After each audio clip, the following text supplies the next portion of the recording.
Bonjour Nathalie, ravie de t'avoir ici avec nous. Mais bonjour Mélissa, je suis ravie moi aussi. Je te présente en deux mots si tu es d'accord, donc corrige-moi si je me trompe.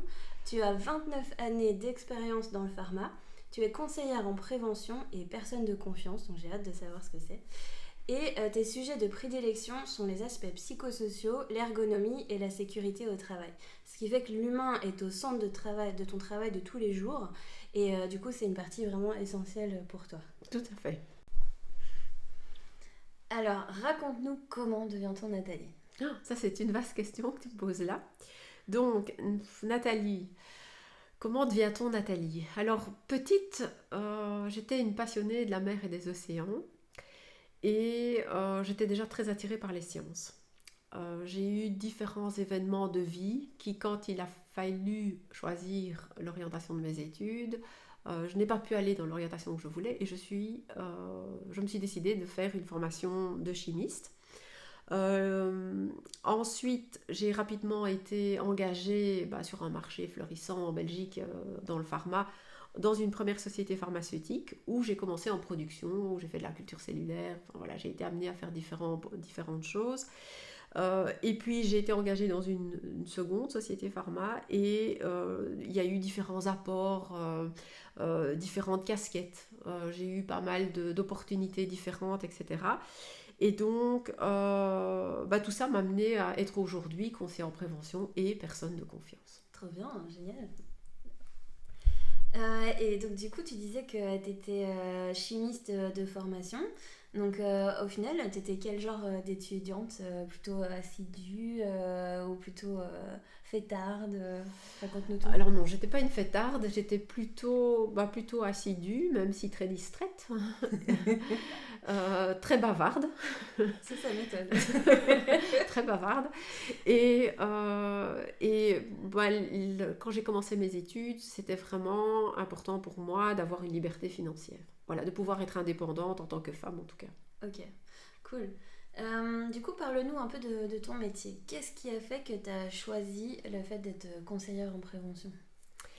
Alors, le conseil en prévention, c'est venu après un épisode de ma vie où j'ai fait un burn-out et j'ai eu une remise en question un petit peu de, voilà, est-ce que je recommence l'océanographie, Et donc, je me suis réorientée assez simplement vers la sécurité parce que c'est quelque chose qui, tout au long de ma carrière, a été important et impactant à plein de niveaux, que ce soit dans la recherche, la prod, les produits qu'on utilise, etc. Et donc, naturellement, c'est quelque chose qui est revenu et où je me suis dit, oui, ça me plairait bien de faire ça.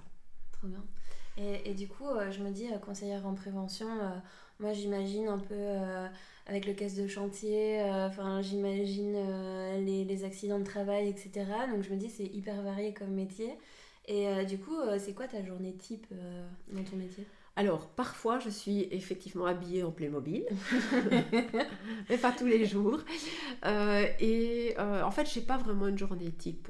J'ai la chance de travailler dans une société qui a énormément d'activités différentes, ce qui me permet de m'enrichir au quotidien et de pouvoir toucher à pas mal de, De sujets. de sujets, voilà, exactement, de sujets différents.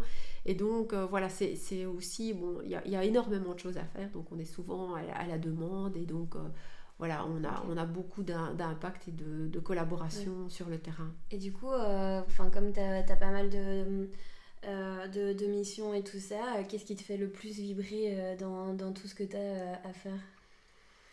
Mais moi, je reste définitivement dans l'humain. Ouais. Et donc, les aspects psychosociaux, c'est vraiment une matière qui est encore peu comprise dans les sociétés aujourd'hui.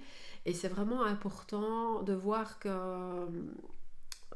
comment dire, c'est super important de pouvoir montrer à un public plus large l'importance De la prévention. De la prévention etc. dans les aspects psychosociaux. Ouais, c'est ça Parce que les aspects psychosociaux, c'est pas une matière à part, c'est une matière qui est inclus dans la sécurité, dans la vie de tous les jours en C'est fait. vrai qu'en plus on entend parler de plus en plus de burn-out, bore-out, etc. Enfin, du coup, c'est quelque chose qu'on entend beaucoup, mais en même temps, il n'y a pas grand monde qui sait ce que ça veut dire derrière. Donc, tu dois avoir pas mal de boulot pour faire comprendre tous ces concepts aux gens et les faire évoluer les entreprises, quoi. Donc, c'est chouette. C'est un gros challenge. Ouais, c'est génial. Du coup, quels sont tes challenges dans ta fonction au final? Le plus gros challenge que tu dois affronter? Pour moi, le plus gros challenge, c'est de toujours devoir répéter les choses. Donc, il y a une petite blague qu'on se fait devant de conseiller en prévention. C'est répète et répète, on sera un bateau. Répète ton ballot, qu'est-ce qui reste? Répète. Et voilà, et répète, on sera un bateau. Et voilà. Et donc ça, voilà, on en rigole un petit peu toujours parce que c'est une répétition, mais je pense que c'est vraiment important de comprendre l'importance qu'il y a derrière. Top. Et du coup, tu penses que quelles forces ou soft skills sont hyper importantes dans ton travail, enfin, pour bien faire ton boulot et pas que ça te crame aussi, parce que je suppose que toutes les relations humaines, des fois, tu peux voir des choses qui sont pas faciles ou quoi. Oui. Et surtout aussi en tant que personne de confiance. Oui, donc je dirais d'abord l'écoute alors. Garder page blanche et le lâcher prise. Page blanche pour toi? Page blanche, c'est de ne pas avoir d'a priori sur une personne ou une situation. Ah ouais, du coup ça c'est difficile. Ah, c'est un challenge. Mais c'est vraiment nécessaire de rentrer dans ce concept-là en tout cas. Ok, et du coup, qu'est-ce que tu aurais aimé qu'on te dise au moment où tu as démarré cette carrière de conseillère en prévention? Enfin, tu vois, ou alors est-ce que tu as un conseil à donner à un jeune qui dirait tiens, Nat, j'ai envie d'être conseiller en prévention, qu'est-ce que tu dirais, quoi? Déjà bien se renseigner sur ce que c'est réellement et pas uniquement ce qu'on voit dans les matières scolaires. Okay. C'est quoi vraiment le métier? Et surtout, il faut s'amuser. Il faut que ça soit un plaisir de le faire. Ouais. Il faut que ça vienne des tripes. Okay. Si ça vient pas des tripes, ça sera plus compliqué. De se lever le matin. Donc en gros, faire ce qu'on aime, quoi. Oui. Top. Alors maintenant, on arrive à la fin du podcast. Donc du coup, je vais te donner un challenge. Donc imagine que tu arrives dans un auditorium qui est bondé d'étudiants qui se cherchent et qui ne savent pas trop ce qu'ils vont faire de leur vie. Et alors tu es en concurrence avec plein d'autres métiers. Sauf que ton métier, il est en pénurie et toi, tu veux absolument motiver les jeunes à venir bosser en tant que conseiller en prévention. Je vais y arriver. Du coup, tu as 30 secondes, je lance le chrono, pour les motiver à venir faire les études de conseiller en prévention. T'es prête? Allez, go! Alors, si tu aimes les contacts humains, si tu veux aider à améliorer et impacter les relations humaines, l'organisation du travail, les conditions de travail et surtout les conditions de vie au travail, en sauvant des vies et en ayant un réel impact sur l'environnement de travail, alors le métier de conseiller en prévention est pour toi. Waouh! 18 secondes 84, la classe! Et gros challenge pour Nathalie qui... Bravo! Je suis épatée. Alors du coup, la dernière question cette fois, le petit conseil de Nathalie. Donc ton dernier conseil avant de se quitter. Ça serait quoi? Ton mot de la fin. Prendre soin de toi? Prends soin de toi. Allez, top.